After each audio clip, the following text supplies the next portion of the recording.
reason why you lose all your trades is because you do not understand which PD array to use in line with the correct structure.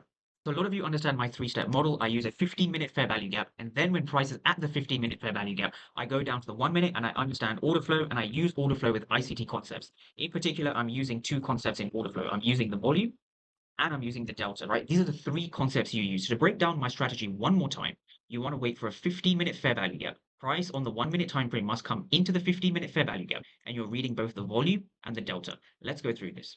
So when it comes to PD arrays, it's important to understand you need to get your basic market structure correct. We have a structural high and we have a structural low, right? So this structural low broke the previous structural high. That is the first thing to understand. So if we understand price action in this region, what we are now looking for is liquidity and a fair value gap. So let's quickly break this down. So how do we use the Fibonacci tool? Well, it's really simple. We project it from the swing high down to the swing low.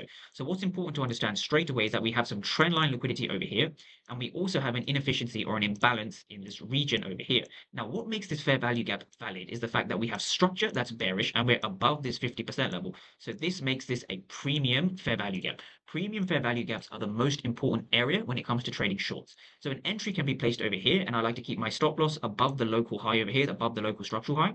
And we're looking to target our structural lows down here, right? This is a very, very basic entry model you can take. And the strategy relies on, of course, a 15-minute fair value gap, price breaking structure over here and coming into a premium. Now, once we have that in place, trading then becomes a lot more simple, right? We wait for price to tag into our entry. Then we see price melting to the downside, and everything comes back to the three orders of magnitude: 15-minute fair value gap, 1 minute entry, order flow, volume, and delta.